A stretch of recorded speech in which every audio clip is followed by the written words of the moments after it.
Bonjour et bienvenue sur le plateau de l'insoumission.fr. Aujourd'hui, j'ai le plaisir d'accueillir Anthony Smith sur le plateau de l'Insoumission. Anthony, merci d'avoir accepté cette invitation. Merci Sylvain pour l'invitation. Je t'en prie. Anthony, tu es inspecteur du travail, tu es syndicaliste aussi depuis de nombreuses années au sein du ministère du Travail et tu es également, depuis maintenant plusieurs mois, candidat sur la liste La France Insoumise conduite par Manon Aubry, aux côtés de nombreux syndicalistes, de militants associatifs, de personnalités engagées, de lanceurs d'alerte. Et ma première question, c'est pourquoi avoir choisi d'être candidat sur la liste de La France Insoumise? Écoute, je vais essayer de répondre à ta question. C'est assez simple en fait. C'est l'histoire d'une rencontre avec les militants de La France Insoumise. Moi, j'ai eu à mener une lutte et un combat sur lequel je reviendrai peut-être dans la discussion. Et Mathilde Panot et Thomas Porte, qui étaient des animateurs de La France Insoumise, et Mathilde, déjà députée, m'ont soutenu à ce moment-là et ont participé au comité de soutien en défense de la bataille que je conduisais. Et donc je suis tout naturellement rapproché des camarades insoumis. Et puis lorsqu'il y a eu la campagne des élections présidentielles et lorsque Jean-Luc Mélenchon a appelé à l'Union Populaire en décembre 2021, j'ai rejoint l'Union Populaire.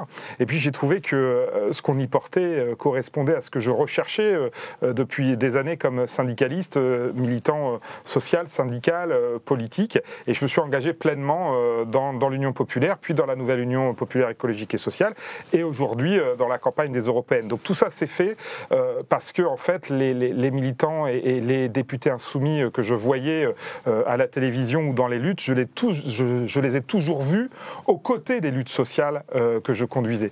Et ça ou auxquelles je participais. Et ça c'est extrêmement fort et je suis extrêmement fier moi que les insoumises et les insoumis, il m'est proposé de participer à cette campagne et qu'il m'ait placé en 4e position. C'est vraiment un honneur et moi je suis prêt à aller à cette bataille avec Manon Aubry, avec tous les camarades sortants, avec toutes celles et tous ceux qui seront, je l'espère, élus. C'est une belle aventure qu'on est en train de conduire pour faire triompher nos idées et arriver le plus nombreux et nombreuses possible le 9 juin au Parlement européen. Et tu as cité un comité de soutien donc autour de Mathilde, de Thomas pour te soutenir.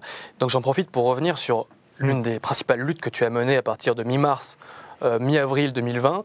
Tu as pris la défense d'aide à domicile d'une association rennoise pour éviter leur mise en danger, c'était à l'époque du Covid. Tu as été ensuite mis à pied et sanctionné. Et à la suite de cet épisode, tu as raconté cette lutte dans un livre, 918 jours, le combat d'un inspecteur du travail.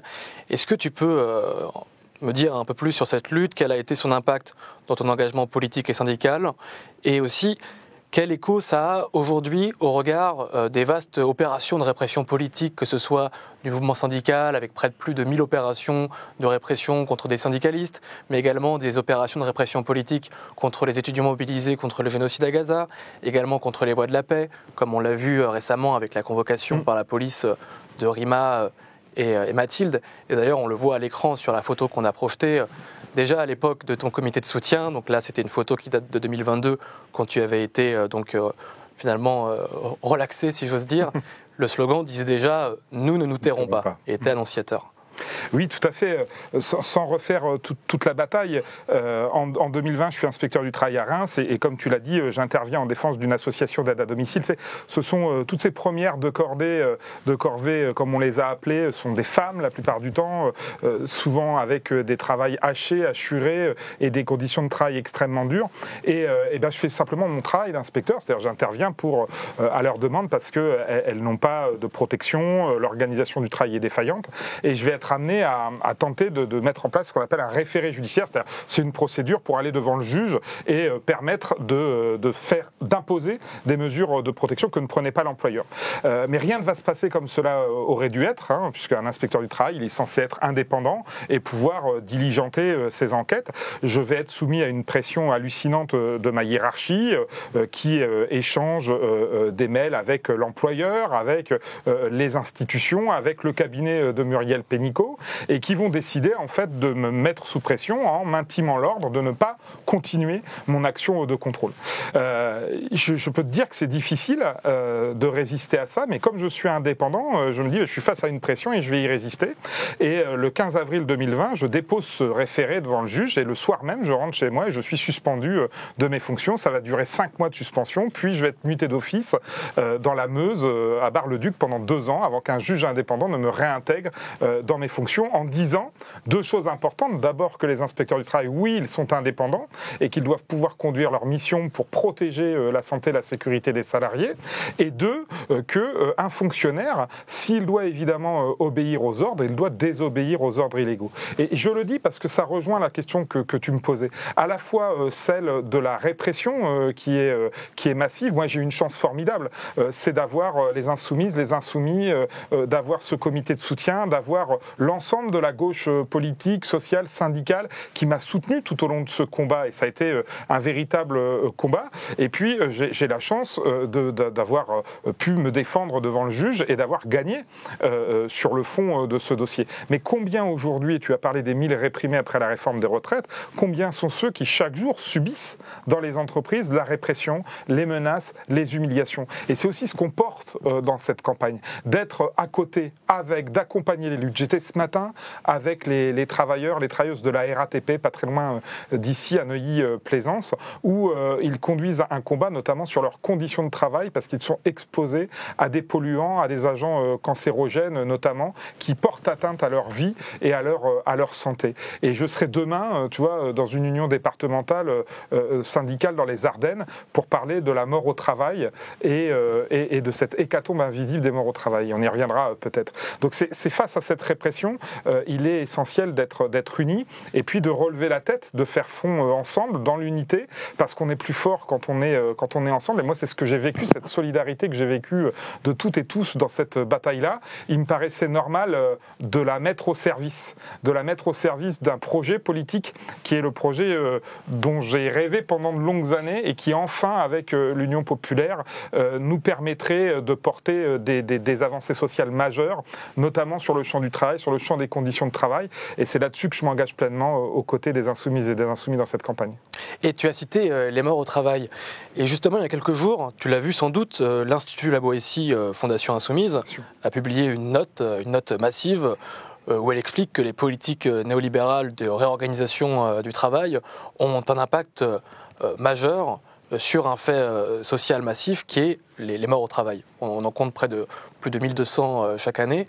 Et donc cette note fait le lien entre la réorganisation du travail organisée donc par les néolibéraux et ces morts au travail, ces accidents au travail, que ce soit les maladies chroniques, les accidents pendant les trajets, etc. Est-ce que c'est un constat que tu partages. Est-ce que tu peux nous en dire un mot sur... Oui, bien sûr, c'est même mon quotidien dans mon travail, d'enquêter sur ces morts au travail ou sur ces accidents du travail. Mais oui, l'importance des 2 dernières années, c'est d'avoir commencé un peu à faire émerger cet iceberg invisible, et cette hécatombe invisible, comme l'a appelé Mathieu Lépine dans son livre, des morts au travail. Et la réalité, c'est que le capital, en permanence, oppose la santé, la sécurité, le respect des conditions de travail d'un côté, et la réalisation et l'accumulation du profit de l'autre. Et on a en France un capital et des organisations patronales extrêmement réactionnaires en la matière. Je parlais ce matin des travailleurs de la RATP et je leur expliquais qu'il avait fallu plus de 92 ans pour interdire l'amiante en France, alors que des centaines de personnes chaque année meurent encore du cancer de l'asbestose qui est consécutif à l'exposition à l'amiante. Et ces maladies professionnelles, ces accidents du travail graves et mortels qui vont... pour certains, pour des dizaines de milliers de salariés chaque année qui ne retravailleront plus jamais, pour des travailleurs dont le corps ou l'esprit est leur façon de vivre et de gagner une rémunération et un salaire. Et cette hécatombe des morts au travail, elle est massive et elle est niée en France, puisque on considère que, somme toute, c'est un sujet mineur et qui ne nécessite pas d'occuper toute la place publique. On a simplement le Premier ministre, le 27 mars dernier, qui qui sur le journal de TF1 a semblé découvrir les morts au travail et a dit qu'il allait faire quelque chose. Mais dans la réalité, les morts s'accumulent, hein, tu as cité les chiffres, il y a entre 2 et 3 morts par jour en France, 9 en Europe. La France concentre un tiers des accidents mortels en Europe.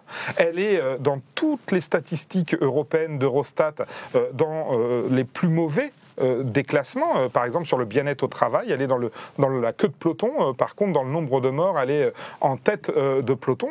Et c'est comme ça pour tout. Donc c'est bien autour de cette question-là que se noue aussi la question du rapport au travail dans notre pays, qui reste un rapport profondément violent, avec une subordination juridique extrêmement forte, qui est liée au contrat, qui est lié au fait que lorsqu'on est au travail, on n'est pas libre complètement, on est soumis à l'autorité d'un employeur, et que bien logiquement, à partir du moment où on est soumis à son autorité dans le cadre du travail, par le lien de la subordination juridique, eh bien, c'est à l'employeur d'assurer la sécurité et la santé des salariés. Et ça, c'est de sa responsabilité. Or, en matière de droit du travail, pour conduire la démonstration jusqu'au bout, le salarié est la 5e roue du carrosse. Mais mes camarades du syndicat de Seine-Saint-Denis avaient fait une étude sur 150 procès-verbaux, c'est ce qu'on relève, nous, après avoir constaté un accident du travail, par exemple, grave ou mortel. Et on transmet ça au procureur de la République pour qu'il y ait des suites qui soient engagées. Sur 150 procès-verbaux relevés entre 2014 et 2020, il y en avait un tiers, donc 50, qui a été classé sans suite par les parquets. C'est-à-dire mis à la poubelle, purement et sans motif, rien du tout, pas d'explication.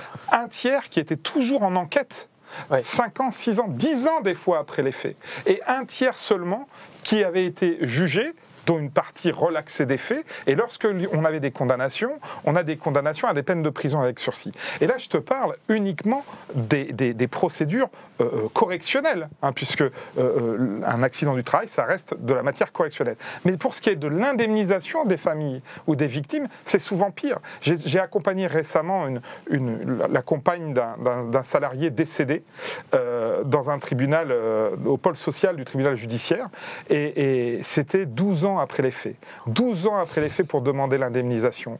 Et tu sais ce que disait l'argumentation de la défense, donc de celui qui était mis en cause dans ce pôle social du tribunal judiciaire qui va décider du montant de l'indemnisation suite à la mort au travail, et bien que 12 ans plus tard, on avait moins de souffrance, que la souffrance était passée et que donc le niveau de l'indemnisation devait baisser.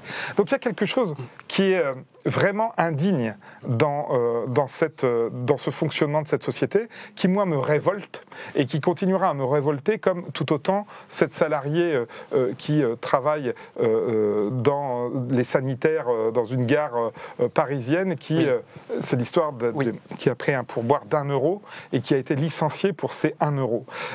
Moi, je n'accepte pas ça, et que je pense que ceux qui portent ce combat contre ces formes d'esclavage, contre cette aliénation qui est inacceptable, ce sont évidemment mes camarades insoumises et insoumis, et c'est pour ça que notre combat est juste. C'est pour ça qu'il faut le mener partout, lui donner de l'espace, dire qu'au travail, on a les mêmes droits que dans la vie de tous les jours, qu'un salarié, c'est quelqu'un qui devrait pouvoir décider de la façon dont on va travailler et organiser le travail.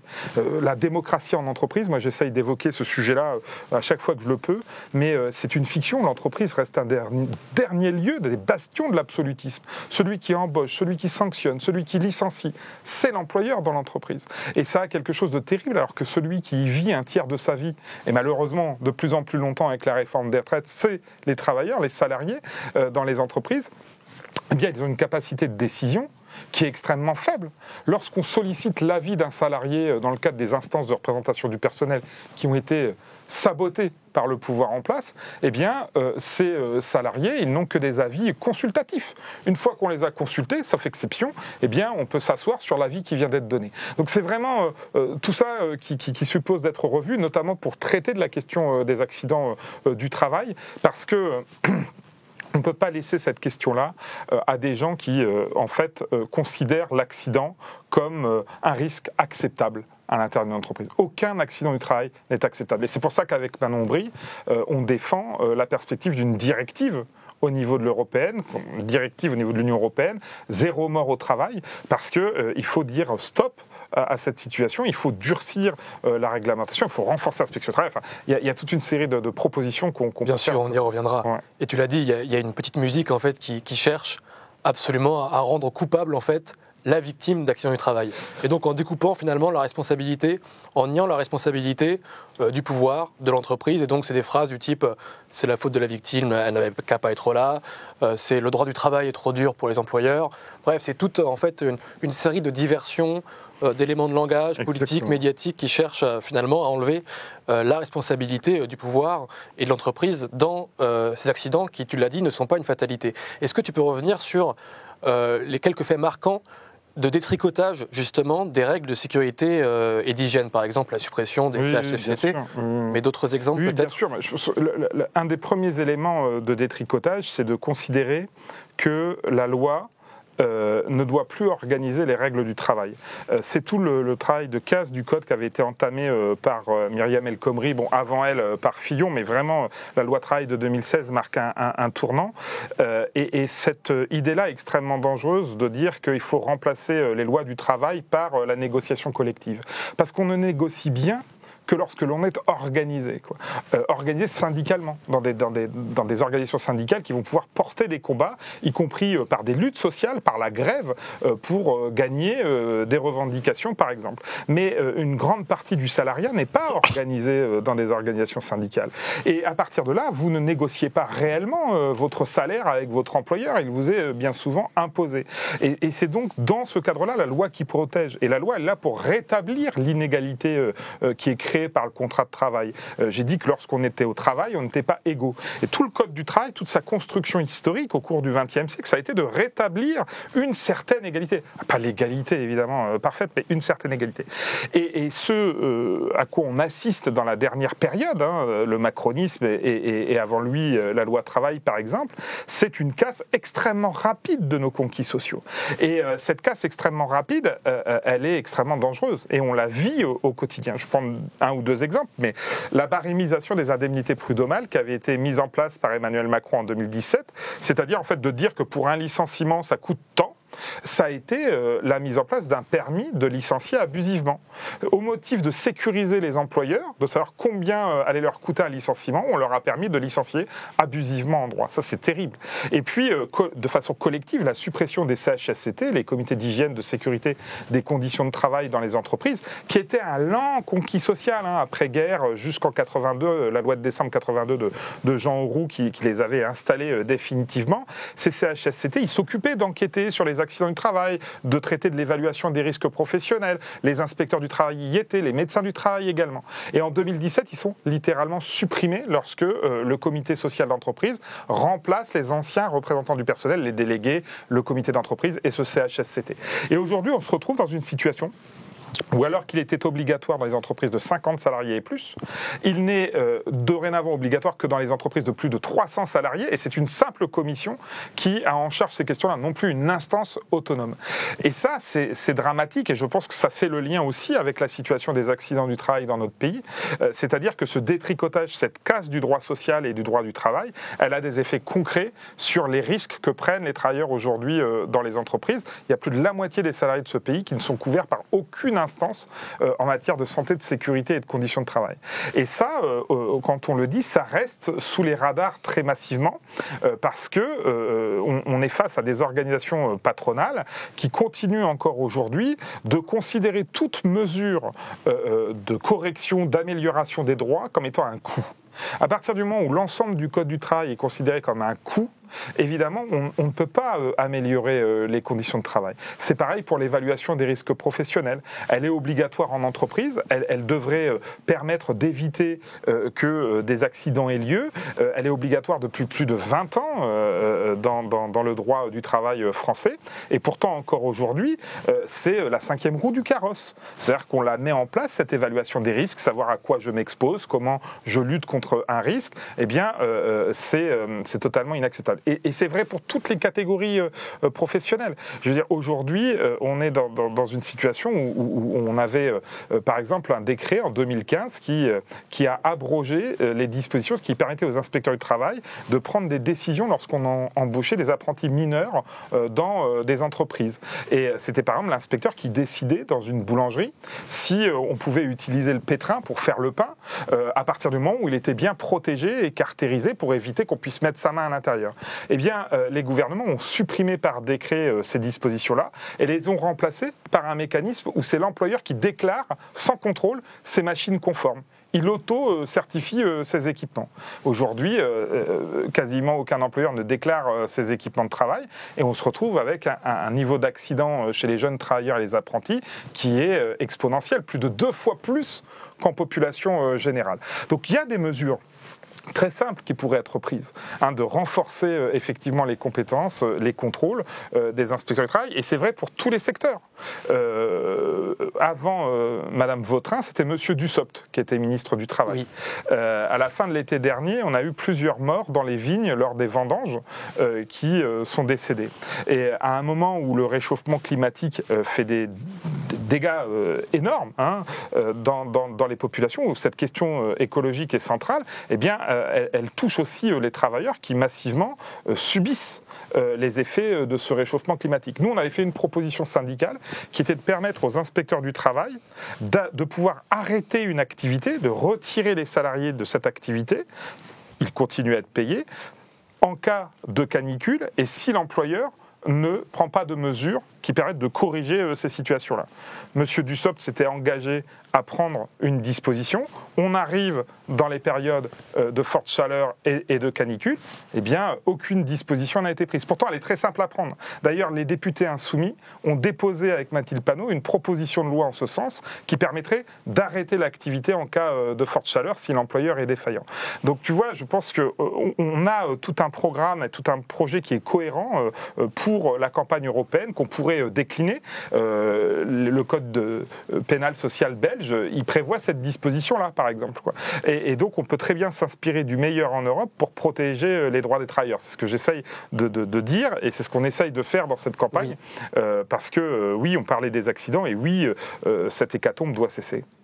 Et en parlant d'Europe, je refais le lien avec ce que tu as dit sur la destruction méthodique des droits du travail. Donc en France, on a des offensives qui sont menées sur tous les fronts. Par exemple, le statut de la fonction publique qui est attaqué afin de pouvoir licencier les fonctionnaires et aussi enlever cette particule d'indépendance et d'impartialité qui leur permet de faire leur travail. Totalement. Il y a aussi cette volonté qui structure en fait toutes les réformes de travailler sur ce qu'ils appellent le coût du travail, tu l'as dit.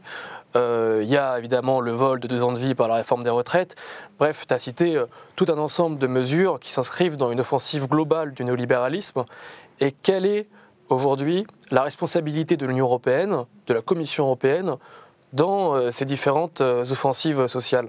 C'est de les penser, de les construire, de les organiser, de les décliner. Les nouvelles règles budgétaires de Madame von der Leyen, elles vont avoir des conséquences terribles. Les 100 milliards qui vont être exigés des États dans le cadre d'un plan d'austérité en fait, européen, qui est décliné par Bruno Le Maire en France lorsqu'il annonce 10 milliards d'économies, de coupes budgétaires en fait, cette année et 20 milliards l'année prochaine.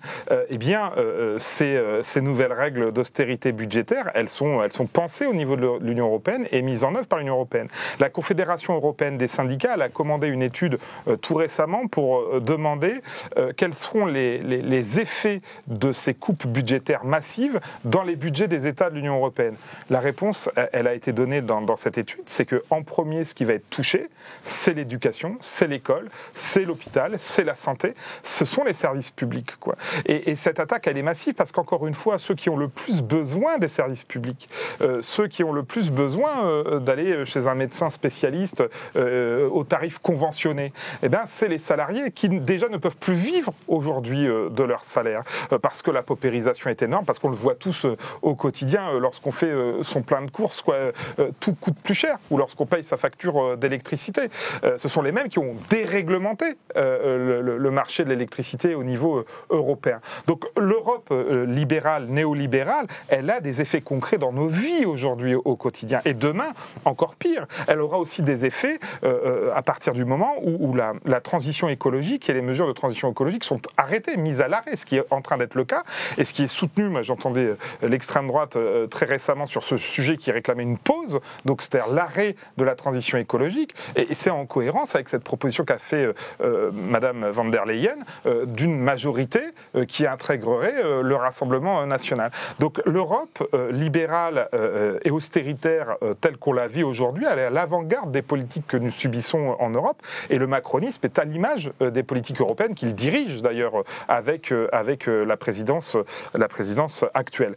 Donc c'est bien ces politiques-là contre lesquelles nous nous battons. Lorsque nous disons la lutte contre l'austérité, eh bien ça relie évidemment les politiques de bien commun, du service public, du travail. C'est totalement relié, et c'est une autre vision de l'Europe que nous portons. Moi, je dis souvent que c'est insupportable d'entendre que nous avons la retraite à 64 ans et qu'on devrait s'en féliciter parce que les Allemands ont la retraite à 67 ans, et que je préférerais plutôt qu'on nous parle des femmes autrichiennes qui partent à la retraite à 60 ans, ou plutôt qu'on nous parle de l'indexation du salaire minimum sur l'inflation. En Belgique. Voilà, qui est le seul à être indexé en France, alors que tous les salaires sont indexés à Chypre, au Luxembourg ou en Belgique, par exemple. La question des droits sociaux en Europe, la question d'avoir des clauses de non-régression sociale à l'intérieur des accords que nous signons, c'est vraiment ce que nous portons. Et je pense que ça, c'est une richesse de notre programme et de nos propositions, que d'être à l'avant-garde de la défense des droits des salariés à l'intérieur de l'Union européenne. Tout le combat de Leïla Chaibi et des camarades députés européens sortants autour de la directive sur la présomption de salariat qui va permettre aux faux indépendants d'être présumés salariés avec les droits afférents au statut de salarié, c'est quand même une avancée. Bien sûr, c'est la retraite, c'est les cotisations, la santé. La protection face aux accidents du travail, aux maladies professionnelles. Donc tout ça qui pourrait être intégré. Même s'il faudra être vigilant, évidemment, pour voir comment c'est transcrit dans le droit des 27 États. Parce qu'on sait qu'en France, le président Macron, c'est le premier soutien d'Uber, et qu'on se doute que tout va être fait pour empêcher une transcription de la directive. D'autant qu'ils ont déjà beaucoup bataillé pour essayer de tuer dans l'œuf, en fait, cette initiative. Exactement. Puis ça rejoint finalement aussi la victoire de Manon Aubry sur le devoir de vigilance des multinationales. Ça montre que finalement, une autre Europe est possible et des nouveaux droits peuvent être conquéris finalement par ce travail des députés européens. Tout à fait. Tout n'est pas possible dans le cadre européen. C'est pour ça que je pense qu'on structure les combats autour des échéances politiques, mais qu'il faut tenir tous les bouts. Tout n'est pas possible dans le cadre de l'Union européenne, et c'est aussi pour ça que nous disons qu'il faudra désobéir à certains traités ou à un certain cadre. Mais à chaque fois que nous pourrons prendre une avancée sociale pour le droit des travailleuses, des travailleurs, des salariés, en Europe et en France, on le fera sans s'en privé, parce qu'on va à la bataille sur ça, et on y va avec une conviction et le soutien massif qui est celui de l'Union populaire, et ça porte aussi dans cette campagne de façon extrêmement forte, quoi. Oui, et tu as cité l'objectif de la directive zéro mort au travail, donc qui est l'un des objectifs que tu te fixes pour le mandat d'élu européen, en plus bien sûr d'autres mesures, type de renforcer les contrôles d'inspection du travail. Est-ce que tu peux nous expliquer un peu plus quel serait en fait le contenu de cette directive zéro mort au travail? Comment elle fonctionnerait? Et surtout, quel est l'état du droit actuel européen sur cette question des morts au travail? Est-ce que c'est un angle mort? Je pense que oui. Mais oui, c'est globalement un angle mort. Il y a eu plusieurs réunions à l'initiative de Marina Mesure avec des organisations syndicales et des associations de familles de victimes auxquelles j'ai pu participer. La question, par exemple, de la responsabilité des entreprises, des donneurs d'ordre dans le cadre qui travaillent avec des entreprises sous-traitantes et entreprises sous-traitantes dans lesquelles vous avez des accidents du travail. Il y a par exemple de responsabiliser et de pouvoir mettre en cause la responsabilité des donneurs d'ordre lorsque des accidents du travail ont lieu dans des entreprises sous-traitantes. C'est quelque chose qui aurait un effet direct, notamment dans le secteur du bâtiment et des travaux publics, pour permettre de limiter les morts au travail. Parce que si les PDG des grandes entreprises, des grands donneurs d'ordre pouvaient être mis en cause directement, alors on verrait des politiques de prévention des risques professionnels, de formation à la sécurité. Voilà, tout ça qui constituerait une directive zéro mort au travail qui pourrait se mettre en place. Il faut imaginer que la question des morts au travail, c'est une question que l'on vit dans toute l'Europe. Je veux dire, on a eu des catastrophes récemment en Italie, dans d'autres pays, autour de grandes catastrophes qui ont causé des morts et des blessés graves au travail. Mais c'est aussi la question du changement des réglementations. Par exemple, aujourd'hui, un accident du travail, il est réprimé dans le Code du travail français d'une amende de 10 000 €. C'est l'article L4741-1 du Code du travail. Oui. Donc, si vous voulez, à partir du moment où on ne construit pas une réglementation du travail en Europe à travers cette directive et en France dans ses déclinaisons qui soit protectrice des droits, qui pose comme principe que personne ne doit partir le matin au travail pour ne pas y revenir, eh bien évidemment on aura du mal à travailler. De la même façon, la question des inspecteurs du travail partout en Europe se pose. Aujourd'hui, il y a des organisations syndicales qui s'organisent au niveau européen, des inspecteurs, des inspectrices du travail, mais la situation est à peu près partout la même, c'est-à-dire que le sous-effectif est chronique. Ici en France, c'est entre 2016 et 2021, et c'est pas le syndicaliste qui le dit, c'est la Cour des comptes dans un rapport du 28 février 2024, on a 16% de baisse des effectifs d'inspecteurs du travail. Il reste aujourd'hui 1700 inspectrices et inspecteurs, il y en avait 2200 il y a 10 ans. Il y a, au moment où on se parle, 300, on a tous un secteur de contrôle géographique, il y a 300 secteurs de contrôle qui sont vides, où près de 4 millions de salariés n'ont pas d'inspecteur du travail à qui s'adresser. Et tous les jours, les salariés le vivent, de ne pas pouvoir s'adresser à l'inspection du travail, parce qu'il n'y a plus d'inspecteur du travail dans le pays. Et ça, c'est le fruit des politiques qui ont été menées en France et qui sont également conduites en Europe. Donc voilà, cette directive, elle suppose à la fois de réarmer par une réglementation sociale qui donne des prérogatives de contrôle et de réarmer les effectifs de contrôle qui permettent de vérifier l'application de la réglementation. Et c'est vrai aussi pour la protection des travailleurs transfrontaliers, des travailleurs des différentes nationalités, qui souvent vont se retrouver exploités dans d'autres pays à des travaux pénibles, à des travaux qui vont les exposer et qui vont malheureusement bénéficier de très peu de protection. Donc la question du droit social, la question de l'harmonisation par le haut des droits, la question des clauses de non-régression sociale dans les accords, tout ça, c'est l'armature d'une directive, évidemment sur laquelle il faut discuter avec les différentes organisations syndicales, parce que l'enjeu, il est aussi celui-là. Il est que les associations de famille, les organisations syndicales, elles puissent, à l'intérieur de cette directive, occuper une place. Et non pas les lobbyistes patronaux qui, eux, tentent d'occuper toutes les places et qui sont institutionnalisés. C'est aussi pour ça qu'on veut lutter contre les lobbies à Bruxelles. C'est que nous, ce qui nous intéresse, c'est de défendre ceux que nous aspirons à représenter, à porter les voix au sein de l'Union européenne.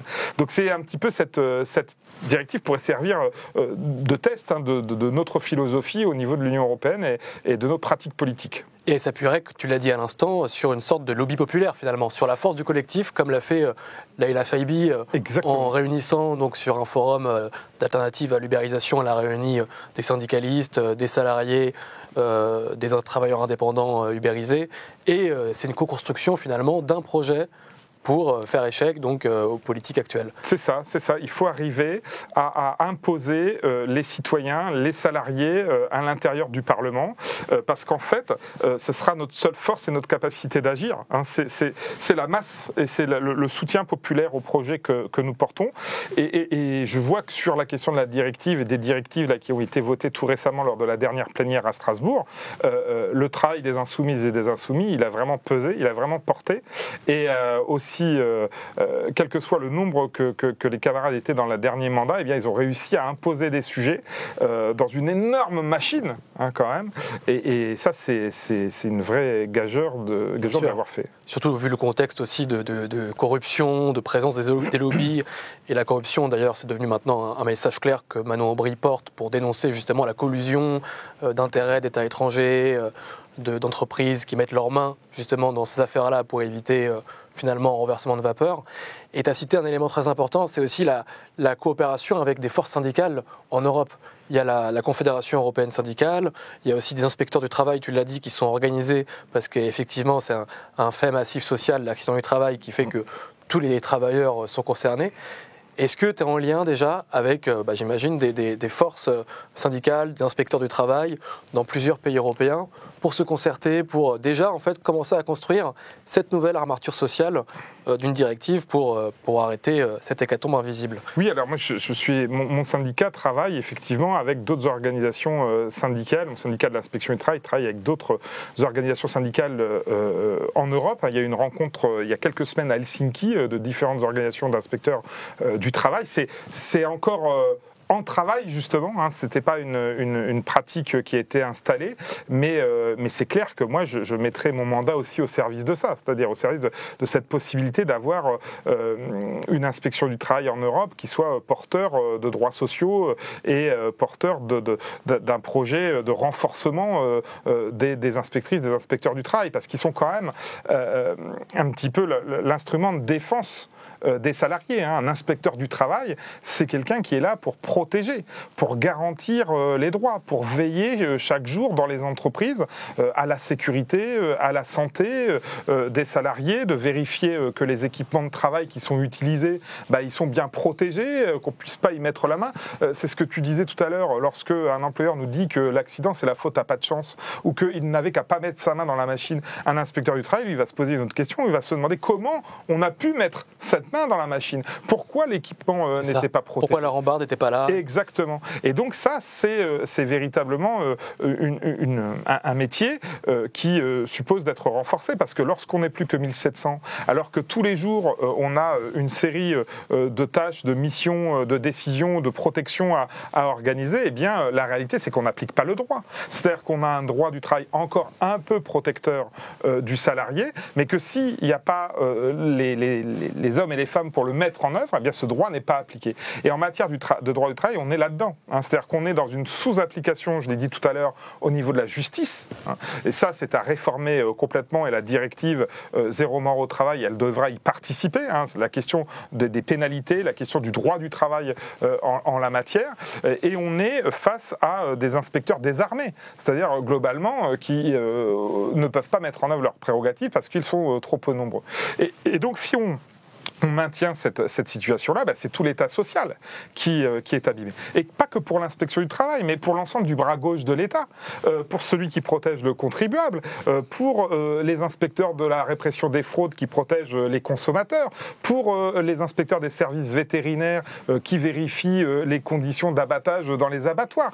Tout cela ont subi durant toutes ces années, alors qu'ils soient pour protéger le consommateur, le salarié, le contribuable, ils ont subi des coupes massives. Tu parlais de Guérini tout à l'heure, mais c'est quand même une folie. L'attaque massive du ministre de la fonction publique qui explique qu'il est attaché au statut et que c'est pour ça qu'il veut supprimer toutes les catégories de la fonction publique A, B et C, qui se plaint de ne pouvoir licencier que 230 agents par an dans le cadre des procédures disciplinaires. Je veux dire, mais c'est une folie. On a besoin de la fonction publique. On a besoin de fonctionnaires dans les hôpitaux, dans les mairies, dans les services de l'État. Et on a besoin de fonctionnaires citoyens. Moi, tu parlais de mon bouquin tout à l'heure, mais je parle du fonctionnaire citoyen. C'est-à-dire que le fonctionnaire, il doit rendre compte à qui? Il doit rendre compte aux citoyens qui composent ce pays. Or, aujourd'hui, le fonctionnaire, il est coupé de plus en plus des citoyens et de façon organisée par les gouvernants qui veulent s'attaquer en permanence à ceux qui remplissent ces missions de service public pourtant tellement essentielles dans un village ou dans une ville. Donc c'est ça aussi sur lequel il faut arriver à retravailler, à retisser du lien avec les citoyens pour que les fonctionnaires et les citoyens ensemble puissent défendre les services publics essentiels au fonctionnement de notre société. Finalement, ils veulent transformer la fonction publique en marchandise. C'est un peu la volonté de marchandiser absolument tous les secteurs de la société qui fabriquent du commun, de la solidarité, des services publics. Et ça fait le lien avec l'autre élément de la bataille européenne qu'on mène sur les questions du libre-échange et de la dénonciation du libre-échange, c'est-à-dire que nos services publics, c'est notre bien commun. Ils ne sont pas à vendre, ils ne sont pas à libéraliser, ils ne sont pas à privatiser. Ils sont au contraire à préserver, à renforcer avec des effectifs, avec des missions et avec du sens, en remettant du sens. Parce qu'il n'y a rien de pire que de faire du travail quand on a perdu le sens du travail. C'est quelque chose qui détruit et qui est créateur de risques psychosociaux de façon extrêmement forte dans le pays. Donc cette lutte pour un travail digne et pour des services publics dignes, elle est aussi au cœur du projet politique qu'on porte. Et je pense qu'entre la lutte contre l'austérité, la lutte face aux politiques de libre-échange que l'on subit et la lutte pour les droits et les conditions de travail en Europe, on a une armature assez solide pour aller à la bataille. Et je reviens sur ton quotidien d'inspecteur du travail. Il y a deux offensives qui sont menées, donc tu l'as dit, il y a une sous-application par la justice, par exemple, des cas qui sont révélés d'accidents du travail, premier élément. Deuxième élément, il y a un sous-effectif chronique. comme c'est le cas d'ailleurs par la découpe en tranches de tous les services publics, donc en réduisant les effectifs, les moyens, dans l'éducation, la santé et également donc, dans l'inspection du travail.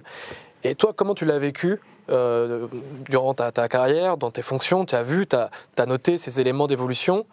Et comment tu l'as vécu et comment tes collègues l'ont vécu? Comment tu l'as perçu dans ton quotidien? Quelles en ont été les conséquences concrètes? Les conséquences concrètes, moi je viens d'un département où il y avait 25 inspecteurs du travail il y a 10 ans et où les postes ont été supprimés à 21, puis 20, puis 16. C'est-à-dire qu'on a supprimé 40% des postes d'inspecteurs du travail en 10 ans. Donc c'est une folie. Moi j'ai subi toutes les réformes de l'État, la RGPP, révision générale des politiques publiques, la MAP, modernisation de l'action de l'État, et ainsi de suite. C'est-à-dire qu'en fait, les néolibéraux ont décidé, dans un modèle de vente de l'État, d'imposer ce qu'ils appellent des revues de programme, des revues de mission en permanence, qui n'ont qu'une fonction, c'est de savoir comment faire moins avec moins, comment faire moins de services publics et comment faire moins de fonctionnaires. Et cette situation-là, qui est à l'œuvre depuis maintenant des décennies dans la fonction publique, dans les fonctions publiques, dans les 3 versants de la fonction publique, elle est dramatique d'abord pour les missions qu'on remplit, parce qu'on les remplit de moins en moins bien, puisqu'il y a de moins en moins de fonctionnaires, que c'est créateur en interne d'énormément de violence sociale, et c'est ressenti extrêmement violemment, parce que je parlais de la perte de sens, mais la perte de sens au travail, elle est extrêmement forte, lorsque vos missions vous sont retirées progressivement, lorsque vous êtes placardisé au fur et à mesure, ou lorsque vous êtes en permanence dévalorisé. Regardez le discours aujourd'hui sur les normes, assez de normes, il y a un fonctionnaire bashing qui est extrêmement important dans le pays, alors que ces normes, c'est quoi les normes environnementales? C'est des normes qui protègent. C'est quoi les normes du travail? C'est des normes qui garantissent de ne pas être exposé à des accidents. Derrière l'idée qu'il y ait trop de normes, en fait, c'est des droits dont on est en train de parler. Et ceux qui les font respecter ont été laminés par les politiques publiques de ces dernières décennies. Et on se retrouve aujourd'hui, oui, dans des services publics qui sont exsangues qui sont extrêmement dévalorisés du point de vue des agents qui ont à conduire les missions pourtant essentielles dans un grand nombre de nos quartiers et dans nos vies du quotidien. Donc moi, je porte ce regard-là sur la fonction publique et je me dis que une autre fonction publique, citoyenne, engagée, consciente, agissante, qui travaille pour le bien commun, c'est ce à quoi aspirent en fait ceux qui y participent. Et quand je dis fonction publique, je parle de nos services publics en fait. Et donc ces garanties-là, elles sont vraiment à reconstruire. Je pense qu'on ne mesure pas encore clairement le bilan du macronisme. Le bilan du macronisme dans le pays, c'est la destruction de l'État social. C'est la destruction de ce qui reste de l'État social d'après-guerre, du Conseil national de la résistance et de la construction d'un État fondé sur la solidarité intergénérationnelle. Je pense qu'on a détruit largement les bases de cet État social et que le travail sera énorme. Et c'est aussi pour ça qu'on parle de l'après-Macron et qu'on en parle dans les différentes échéances, parce que c'est bien l'après-Macron qu'on construit en Europe dans nos propositions et en France lors des prochaines échéances. Et c'est autour de ça que va se construire les débats qui vont nous animer et les combats que nous allons mener. Moi, j'en suis convaincu, parce que les séquelles et les dangers, les effets du macronisme ont été terribles sur nos vies, très concrètement. Oui. Et d'ailleurs, on l'a vu à travers aussi les tués dans les hôpitaux publics, par exemple. C'est-à-dire qu'il y a tous les secteurs de la société qui sont concernés par ces morts dues par l'inaction politique du macronisme et la remise en cause du conquête sociale, tu l'as dit, par un axe, en fait, Macron et von der Leyen. Les normes, par exemple, que tu as citées, il y a aussi un lien évident avec les traités de libre-échange, par exemple, sur la question du monde agricole. Et donc, d'où l'importance, finalement, de combattre cet axe-là. Et je reviens sur tes priorités au Parlement européen. Quand tu seras donc député européen à Bruxelles, tu as cité donc la directive Zéro mort au travail. Est-ce que tu as d'autres priorités dans les premiers jours où tu voudrais te focaliser? Est-ce qu'il y a d'autres combats où c'est d'abord un premier combat central? J'imagine que c'est celui-ci, évidemment, au regard de tes compétences, de ton statut d'inspecteur du travail. Et est-ce qu'il y a d'autres sujets que tu voudrais prendre. Il y a plein de sujets. Tu as vu que les questions du travail, c'est des questions qui sont imbriquées avec les questions de l'écologie, avec les questions budgétaires, avec la question du budget européen et des clauses sociales que l'on peut mettre dans les marchés publics européens. Oui. C'est quelque chose d'immense. Hein.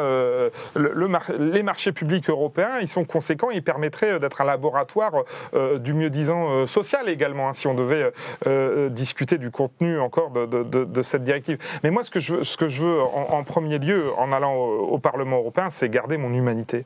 Moi, je pense que ce qu'on porte, ce qui est beau dans les camarades députés, dans notre fonctionnement, c'est la part d'humanité qui est la nôtre. Quand les copains à l'Assemblée mènent les batailles, vont à la bataille, ils gardent cette humanité. Et moi, je pense que face à une machine qui est aussi énorme que la machine européenne, il ne faut pas se déshumaniser.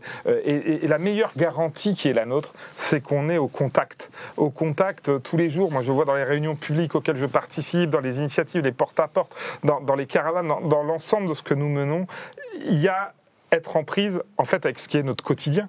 C'est-à-dire qu'on est au milieu des nôtres, au milieu des citoyennes et des citoyens.